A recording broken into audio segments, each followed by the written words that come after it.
The Fort George area was once a little island off the coast of Belize, Fort George Island. And in the 1900s, it was joined on to mainland Belize. Now, back in the 17th and 18th century, this street on the left-hand side, today is known as Eyre Street. And the blue-green building, that would have been the coast back in the 17th and 18th century. Right here would be the coast of Belize. Now, all that is in front of us was then reclaimed from the sea in the 1900s. The colonial government contracted the Jefferson Construction Company from Louisiana to come in and reclaim the land between Fort George Island and the mainland Belize, creating all these ample lots, which were then subdivided and given to some of the prominent families in Belize town. Now, ladies and gentlemen, to your right-hand side, we have a little, they call it a flea market, but due to COVID, not all the shops are open, but we do have some of the entrepreneurs or the people who produce the carvings, jewelry and all that. They're all stationed in this area. They will be selling their produce. Now, the building on the right-hand side, this one with a red window, was built in 1925. It belongs to the Fuller family. We would have some empty lots. We have had hurricanes through the years, and the families abandoned the buildings. They never did reconstruct, so that we have, some of them are being rebuilt. Like one on the right-hand side is being repaired, and they're using the concrete to stabilize the wooden building. Now, the building on the right-hand side is used by the Taiwanese government. We have the consulate here, and here the building is built completely out of wood. And this, at that time, back in the 1900s, they used mahogany, which was very abundant and very cheap. But today, it's one of the most expensive lumber in the country. Oh yeah, so video camera, yeah. So, oh wow, it's different. Now, to your left-hand side, we have the Radisson Fort George Hotel and Marina. The Radisson Fort George was built in 1953, and in the 1990s, you had the Radisson franchise coming to Belize, and they bought over the Fort George Hotel, as well as they bought over the competition to the Fort George, which is the Villa Hotel on the right-hand side. Today, it's known as the Radisson Villa Wing. But the owners of the Villa Hotel happened to live next door in this beautiful colonial mansion, which was built in 1927, and it was owned by the Maestre family. The Maestre family were the making of cigarettes. Also, they produce colonial and independent cigarettes. But today they produce Caribbean fine cigars. They have the offices located on the ground floor. And also we would have the Belize Hotel Association, Vista Real Estate, and the Great House Inn is on the second and third floor. Now, the building has recently been refurbished in 2020. It was refurbished. They had a new fresh coat of paint, as well as the new tin roofing that it has on. Now, ladies and gentlemen, all the structures beside it, they're being refurbished through the years because of hurricane damaging them, or because the place is getting really dilapidated, so they have to refurbish them constantly and paint them and so on. Now, on the right-hand side, we have this blue-gray building, which is owned by the Bowen family. They're the ones that own the Coca-Cola license in Belize, as well as they have their own Belikin brewery. Now, the colonial building is the middle part, and the center part with the attic system. At that time, in the colonial times, the kitchens were outside of the main building, which is a little structure in the back end. That is the kitchen. But today, that was converted to a five-star restaurant. It's known as the Cork Street Restaurant. And the outside buildings can be used for the kitchen of the Cork Street building. Now, beside us, we have two on the right-hand side, a lighthouse. This is a memorial tomb dedicated to Henry Edward Victor Bliss, or better known as the Baron Bliss. And he is Belize's greatest benefactor, which he came to British Honduras in January 1926, and he passed away on the 9th of March 1927. So when he passed away, he willed all of his wealth to the country and people of Belize, which is approximately 1.5 million US dollars, and which at that time was enough money to run the entire budget of the country, but not today. see a little portion of it, right? So that was put in a special bank account. That money was put in a special bank account, and we're only allowed to use the interest it generates. Through the years, it's been compiled, and then what happened is that we have built nursing schools, libraries, hurricane shelters with that money that was left for us. Now, the area of the Fort George, this area is a historical area. We have a lot of colonial buildings built in the early 1920s to about the 1940s. Some of them have been damaged because of fire and other things. On the left-hand side, we have an empty lot, which once we had a beautiful hotel known as the Chateau Caribbean Hotel, which is featured in a movie known as The Dogs of War, starring Christopher Walken, that was filmed in Belize in this area in the 1980s. Now, to your left-hand side, we have the Fort George Memorial Park, built in 1927. It was built to honor the soldiers who had gone to World War I.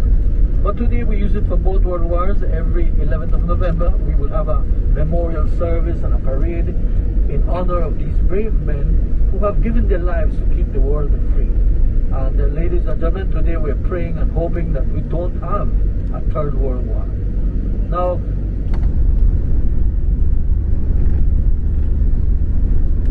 we have some dilapidated buildings on the left-hand side. This is built in the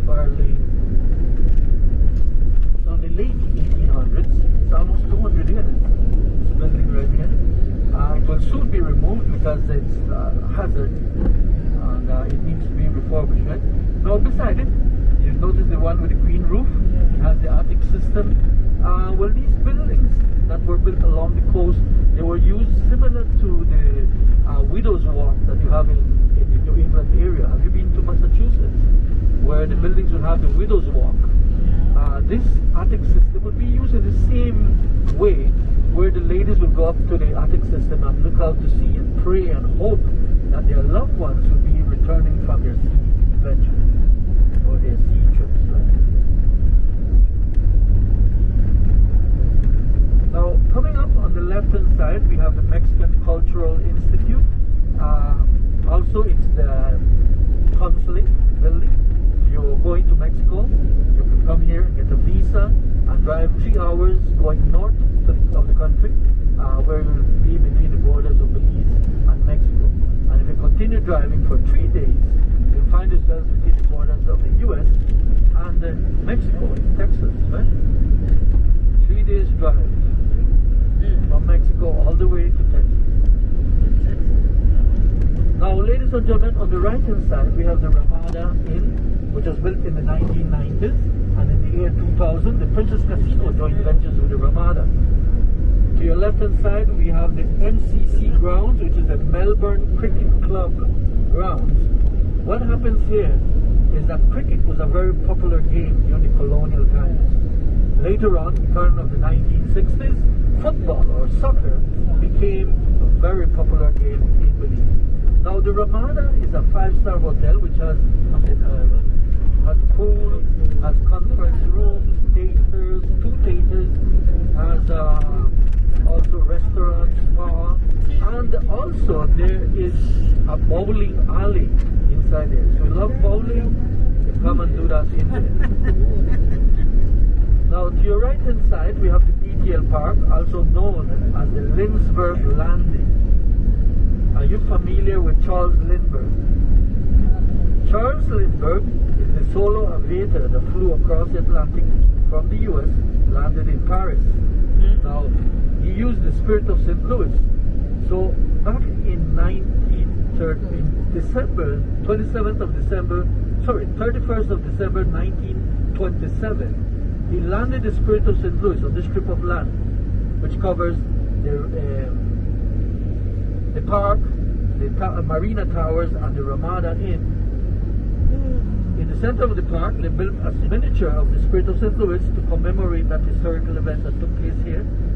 Charles Lindbergh landed the Spirit of St. Louis on this strip of land, and he stopped over for 2 hours, and he was establishing a mail route from North America through Central America all the way to South America. On the return trip, the Spirit of St. Louis was cleaned up and put on exhibit at the Smithsonian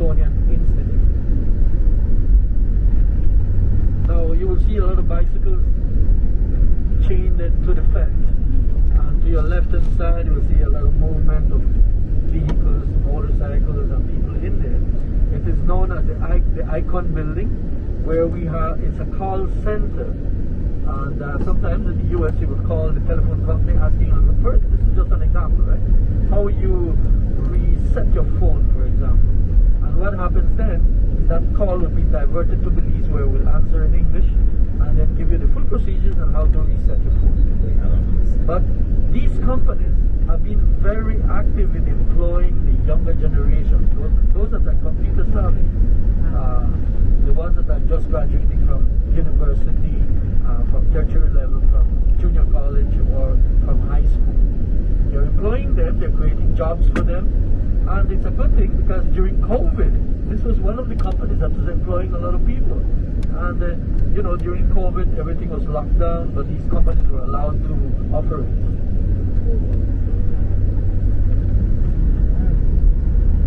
Now we're in the Kings Park area, and the Kings Park area is one of the beautiful areas of Belize. We have some beautiful flowers, beautiful gardens, and buildings. Some of these buildings have an estimated value of approximately $70,000 all the way to about $500,000. The bigger the property, the bigger the building, the more expensive the property is. Right? So also in this area, we have some of the consulate buildings, like the Guatemalan consulate, the Mexican consulate. Also, we have on the right-hand side where we have the blue and white flag. This is the Honduranian consulate. Now, the main embassy buildings are located 52 miles away from here in the capital city of Belmopan. Belmopan city is the capital city of the country of Belize, and it was inaugurated in 1972. It broke the Guinness records as being the smallest capital city in the world. I got a question. Yes, ma'am. I noticed there's no traffic lights, so y'all just following these signs. You have no traffic lights here? We do have. Oh, okay. We do have traffic lights, but if you notice, there was a lot of roundabouts, which the roundabout makes the flow of traffic much easier. Also, we're following the traffic signs as well. Now, but there are traffic lights. Now, let me put you on a little bit here. What happens that in Belize, in the entire country, there's only 10 traffic lights. Wow. And in the city, there's only 4 traffic lights in the city. Right? So it's gonna say, wow, how can that happen? But we have a lot of roundabouts. It makes the flow of traffic very easy. Now, ladies and gentlemen, on the right-hand side, we have this person. Okay, she's a track and field athlete that she won 5 gold medals for the US in Sydney, Australia in the year 2000. And unfortunately, when she returned back home, she was tested for doping, and she tested positive. So she was stripped of her gold medals, and I think she spent some time in prison as well. But here in Belize, we honor her because we named a stadium or a sports complex in her honor. During her victory lap in Sydney, Australia, she ran with the Belizean and the American flag on her shoulders. She ran around the stadium. She put Belize out to the world. So at the same time, they inaugurated this in her honor, and also they say that Mr. Jones, her father, is originally from Belize. So y'all got central AC here? Central air conditioning? Yes, sir. Some of the buildings would have, yes. But at one time we didn't have that. What they had is mostly standing fans and ceiling fans. These brand names like Hunter, these ones that were very quiet. Okay, on the right hand side, we have the St. John's All Boys High School. It's managed by the Jesuits in the country, and it's one of the oldest colleges in the country as well. It's established in 1887. Also, it's one of the prestigious schools in the country. Most ministers and prime ministers that have served in government have at one time attended this school in their life, either at the high school level or at the tertiary level or junior college level. And you know, they get into politics and they work hard and they become prime ministers of the country, and they're in for the service of the people of the country. Now, to the right hand side, we have the University of the West Indies, the blue building. Beside it, we have a government school, which is known as the Edward P. York High School. Now, if you look at the person walking in, she has uniform. It's green and white uniform. Now, all children that go to school must wear uniform, and each school would have a different color of uniform. So when you see the kids coming from home, going to school, you will see like a rainbow of colors because each school has a different color. So this one on the right hand side, which is managed by the Nazarene Church, the Nazarene High School, has a brown and white uniform. Now the St. John's All Boys High School has a navy blue trousers with white shirts. That's why the fence was painted blue and white. Now we took a right turn on Coney Drive, and those that are going to the beach don't despair, we're heading to the beach. Only that's why we're traveling through the city. We're giving you a little tour, whatever, with a little tour of the city on the seaside. Okay? So we took a right turn on Coney Drive, and Coney Drive was established back in the 1980s. One of the most beautiful buildings here is on the right hand side. It's called a Gordon House, and it's owned by the RF&G Insurance Company. Now beside it we have the Whitfield Tower, which is where we have the Belize Chamber of Commerce and Industry, Section 21, the 94 line. Also we would have Western Union and the Pan American Health Organization offices that will be located on the tower. Now to your left hand side you will see these wooden buildings, little wooden huts. These are fast food centers where we will get like our local rice and beans, a sandwich, a burger, burrito. You can get that there. We don't have those franchises like McDonald's, Wendy's, Subway, Kentucky Fried Chicken, Popeyes. We don't have those here. We don't have those here. So are we missing out? No. Okay. Not at all. So the country is rather small. The population of the entire country today is approximately 500,000 people in the entire country. Now in Belize City, it's only about 90,000 people. So it's too small for these big franchises. Now on the left hand side, we have a new structure being built, something for tourism. Also beside it, we have the Western Dairies Wholesale Depot. Now, in 1958, we had the Mennonites coming from Chihuahua, Mexico to British Honduras. When they got here, they made a deal with the governor of the day. They said that they don't want their kids to be conscripted into the army. They don't want the government to prepare the everyday runnings of their community.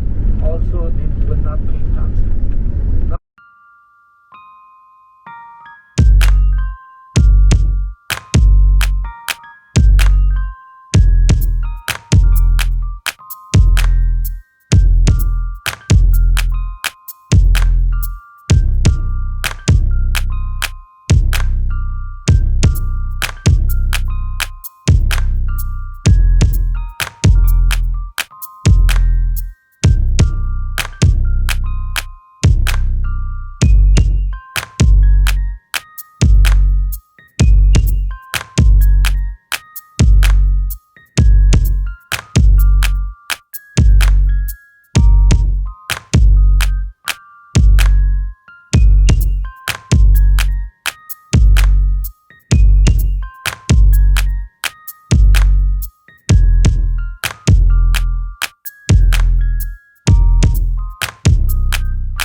he was very young, at the age of 22, when he got married to beautiful Esperla Perdomo Ni Ayuso.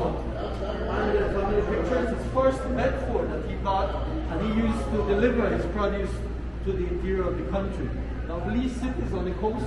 The interior of the country, we have up north, we have Origo, Corazon, we have Cayo, Dambriga, and Punta Gorda, way down south of the country. Now, we had two, Princess Diana's son. His name is Henry Charles Albert David. He came to Belize and visited in 2012. When he got here, he tasted this Don Mario series of rum, his old age rum, and he loved it so much, he almost drank half of the bottle. You can see the glass there as well. And behind you, if you notice the picture of the gentleman, the Don Mario. We have some antiques here. Some of these would be used for moonshine and that in North America.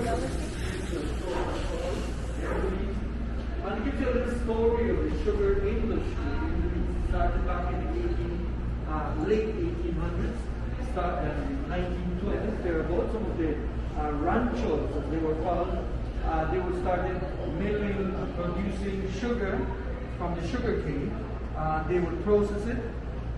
You can see here how it was pulled by oxen and cart from the fields to the mill. And there at the mill, during the Industrial Revolution, we acquired new equipment which came into the US in the 1850s, 1860s, thereabout. And then we had steam engines operating these mills. But before that, it was all hand and strength. That manpower that operated mills. This is one person, if you look up here. This is the sugar cane, which then will be put in here. And here you have a stick in here and up here. So you can use both hand and feet to press and pull and turn this mill, and at the same time you'll be inserting cane here, squeezing the juices from the sugar cane, which will be collected in cauldrons and then processed to rum. This is the way it was done at first. Put on the cauldrons, put in molds, so you have the sugar balls, which then you can use one ball to a big mug of coffee, sweetening your coffee with a ball of sugar. Good? So from there, in the 1850s, the first sugar mill, 1860s, the first sugar mill is an Indian church. That there, they used the British, used bricks, and they brought in steam engines to operate the mill. So that's where we have that part there. Now, we have some of the prominent families that started, the Ramirez family up north in Corazon. They're the ones that started the sugar production. These are people that came across from Mexico. 1847, they ran away from there, came this way, and they began processing and planting sugar cane, and then later on making rum, alcohol, and then it was blended and sold to local people. Actually, some for export to England, sent to England. Now, some of the bottles that were found, because the British brought their own wines and things and their rums as well. And some of the old bottles we have here, and some of it where it was stored and exported. Now, while the rum was being blended, they would store them in little oak plastics, and then you would come and say one ounce or 2 ounces of rum. They open the spout, give you the rum, and then give you a glass full of blended rum. Right? But through the years, things have been modernizing. They acquired a machine that was brought in from the US. It's a bottling copy machine. And here they use the aluminum caps. They will be pressed and twisted in place. Pressed and twisted in place. Now today it's different. It's plastic covers, so it will be pressed in place. No twist. But here are some of the old rums that have been produced through the years.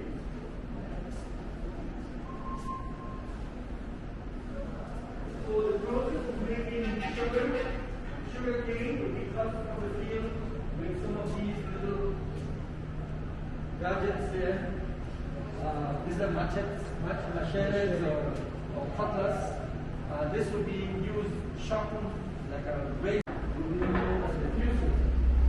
The second cooking there. And then the third one will be finished which is a coffee. You want to smell that? Remember, this is very strong alcohol, so you clear the sinuses and all that. You understand? Go ahead, pull it over out, smell, cover it up. Now we have a clear view window, which notice they have the carousel on the end. The carousel, don't smell, go ahead. The carousel at the end, they have two production lines, one at the back end and one there is also here. The carousel goes to a silver box or stainless steel box where the bottles will be injected with 90% proof alcohol to clean it, to sanitize it. Then it's drained. After it's drained, it goes through the line to the filling point, capping machine. The whiteboard would be where it's quality control to see if it has sediments and so on. And then the final stage here, this machine here, is where they do the labeling. But sometimes the labeling is done by each round. You have these oak caskets, which are brought from the US, and then they will store them in there for 1 year, 2 years, 3 years, depending on how old you want it. There's a 15-year-old age rum. Also, there's a 1981 series age rum. You want to taste the ask the counter, the Germans will be more than likely. Also, they're hoping that you buy a bottle of this rum. Here it's cheaper, that will get them at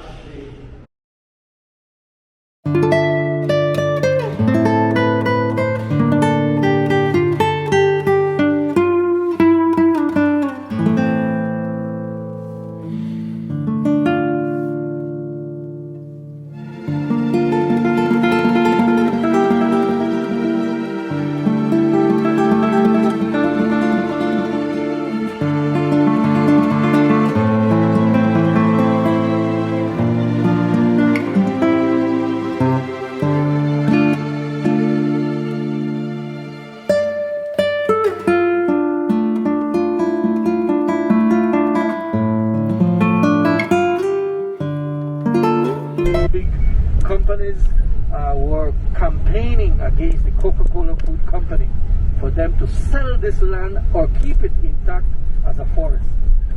So they took heed and they decided to subdivide the land in 3 parts. 1/3 was given for protection. Another 1/3 was kept by the Bowen family to build agriculture land. And another 1/3 was sold to 2 Texans that were here, that came from Texas to invest in the country. So through the years, the one that was left for protection, we had the Massachusetts Audubon Society buying approximately 110,000 acres of land for it to be kept for protection. Along with the World Land Trust, the Nature Conservancy and all that, they bought more land till it got to the point where it became 260,000 acres of land.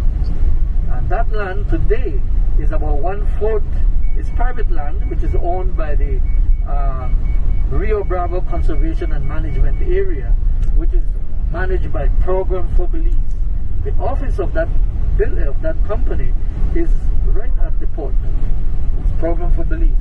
They are the ones that are managing this 260,000 acres of land, which would have been converted or bulldozed to make orange orchards. But that was kept for protection. Right? Now, ladies and gentlemen, on the left-hand side, we're below the overpass, which marks the beginning of the Northern Highway. And the Northern Highway is also known as the Philip Golson Highway, which joins Belize town to the southernmost town of Mexico, Chetumal, Quintana Roo.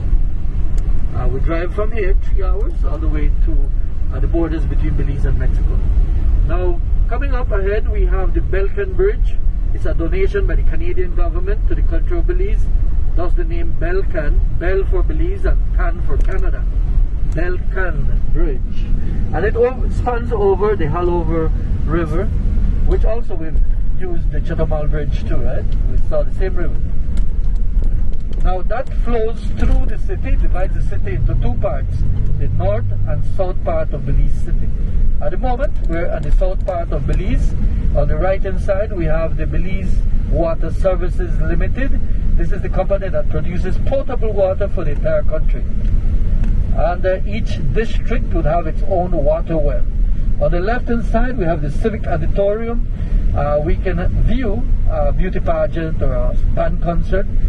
3,000 people can sit all at one time to view that and enjoy it at the Civic Auditorium in Belize City. Now, the boulevard we're driving on is known as the Central American Boulevard, built in the 1960s.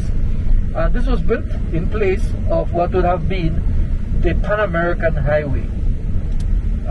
Back in 1960, we had the Pan American Highway being built from Canada all the way through the US, Mexico, all the way to South America. But in 1961, we had a massive Category 5 hurricane that affected Belize City. At that time, the money we had set aside to build the Pan American Highway had to be used to rebuild Belize City. And in place, they built the Central American Boulevard, which joins the Northern Highway and the Western Highway. Remember, we went to Old Belize. That's part of the Western Highway. Now, coming up ahead, we have another traffic light. This is the protection against the flying debris and so on.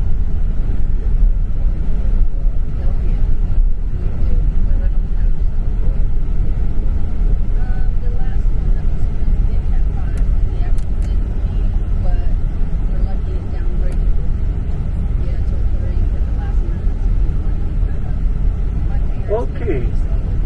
On the right hand side, we have the beginning of the Western Highway.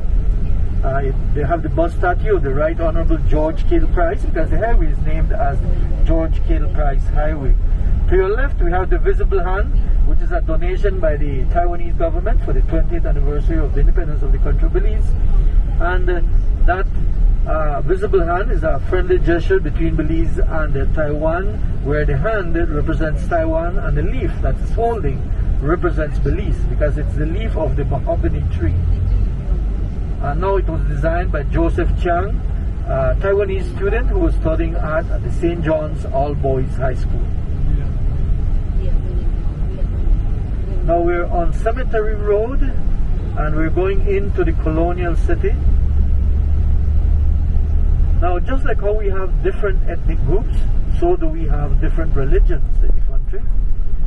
On the left hand side, coming up on the left hand side, we have Church of Jesus Christ of the Latter-day Saints, or the Mormon Church. Also, we have the Jehovah Witnesses, or the Kingdom Hall of Jehovah Witnesses.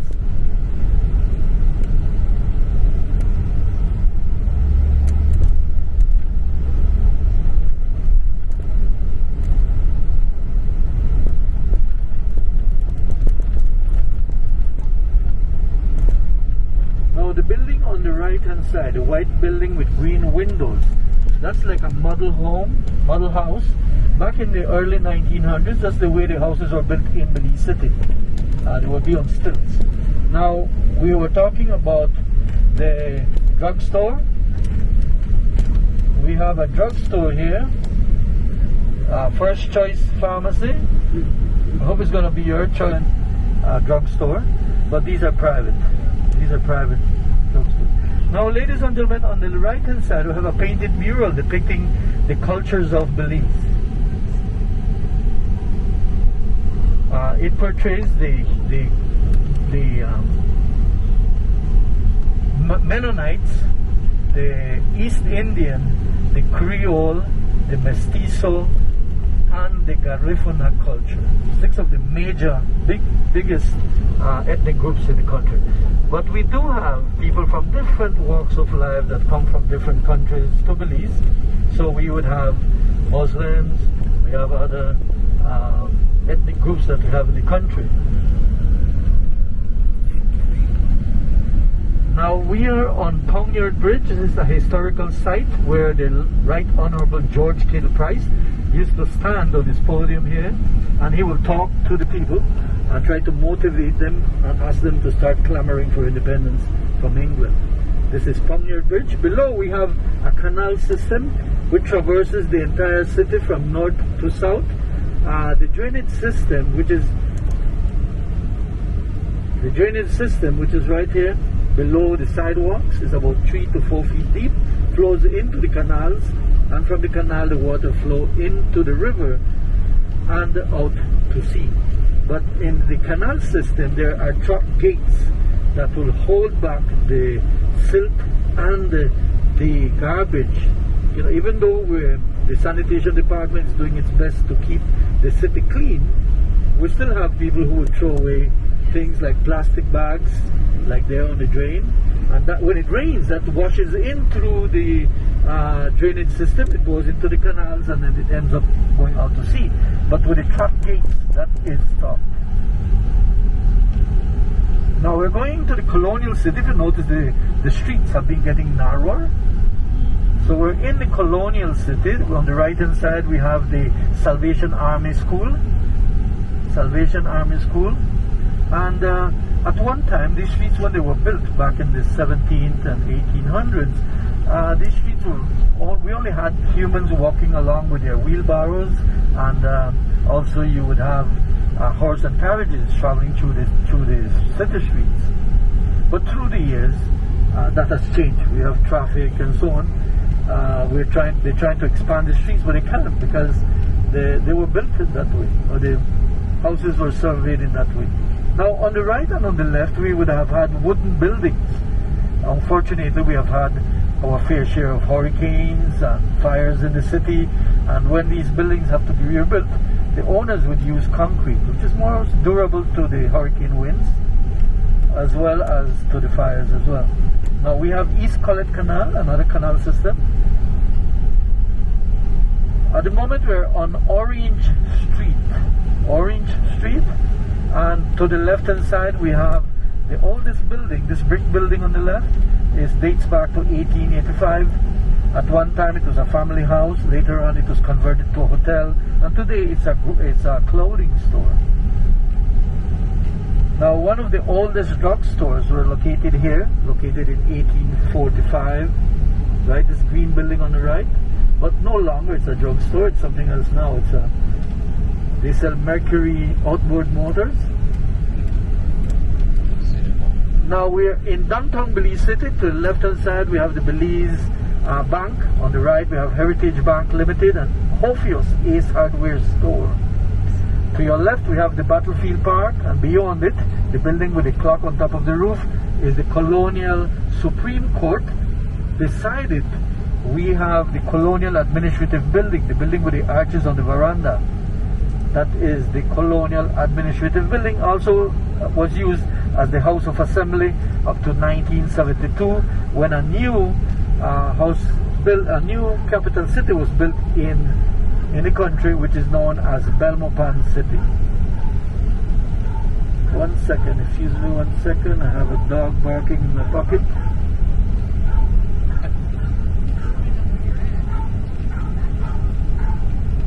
Hello. Yes, I almost. Next 20 minutes. Okay. Yes, next 20 minutes, I come. Are they wrong? Are they wrong by St. John's?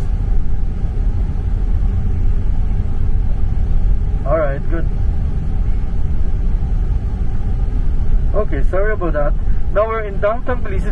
Buildings on the left hand side, some of the old colonial buildings are being replaced by modern structures on the left, like the Women's and Family Support. And we have a Hindu temple on the left hand side, the cream colored building. And the next building across the street is the Wesley Methodist Church.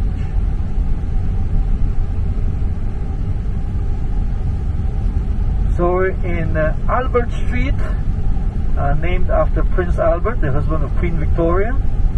And coming up on the right hand side we have a postal pillbox. It's the red object at the triangle junction here. The postal pillbox. You will have the postman coming with a key, opening the pillbox, taking out the letters, putting it in his bag, take it to the post office, sort it out to the different countries it's going to go, and off it goes. Next 2 weeks you get a reply through the mail, or a month after you get a reply, depending on how far your mail is going. But that system is being replaced at the moment. With modernization we can send an email to Canada, in the next few minutes we have a reply. So things are getting faster, right? So that's being replaced at the moment with this email system that we have in place. Now coming up on the left hand side, we have the St. John's Anglican Cathedral. It's originally, the cornerstones were laid in 1812, and it was consecrated in 1826 as the St. John's Anglican Cathedral. It was built, it's above the doorway, and above the stairways of the Supreme Court we have the insignia of Queen Elizabeth II. Now the green building on the right hand side is Scots Kirk, or St. Andrew's Presbyterian Church, established in the 1850s. And coming up recently, constructed in 2019, is the City Hall of Belize City Hall. It's a new building. In place there we had a fish market, which was built in the 18th century. It was demolished and they built a new building in place. Now to your right hand side we have the Belize City Swing Bridge. It was originally built in 1814. It was built out of wood, but then in 1922 it was refurbished and they brought metal from Liverpool, England. It was assembled on site by the Jefferson Construction Company, and later on the center of the bridge there's a keyhole where they insert a key. You will have 4 men on either side of the key to turn that bridge parallel with the river to allow boats in and out of safe harbor. Now today the bridge is still turned, but it only is turned by appointment. So you have to call the City Hall and ask them to turn the bridge, and they will turn it and allow you to come in and out of the safe harbor.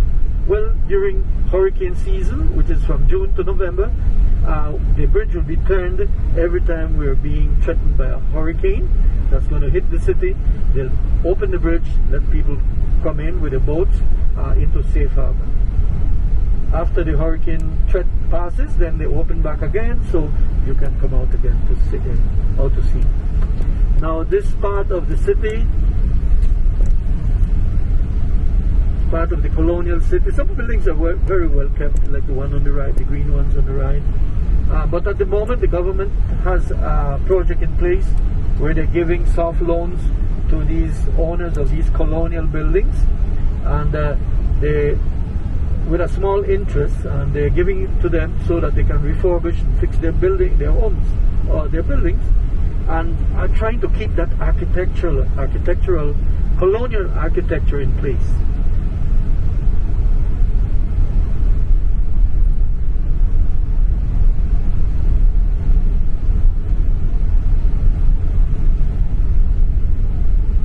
Now coming up on the right hand side we have an open air fish market. It's known as the Conchel Bay Fish Market. The people there, they're waiting for the fishermen to come in, which then they will be able to sell their produce to the local people in Belize City.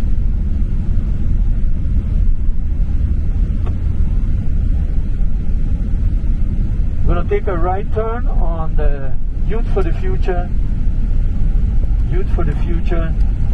Drive.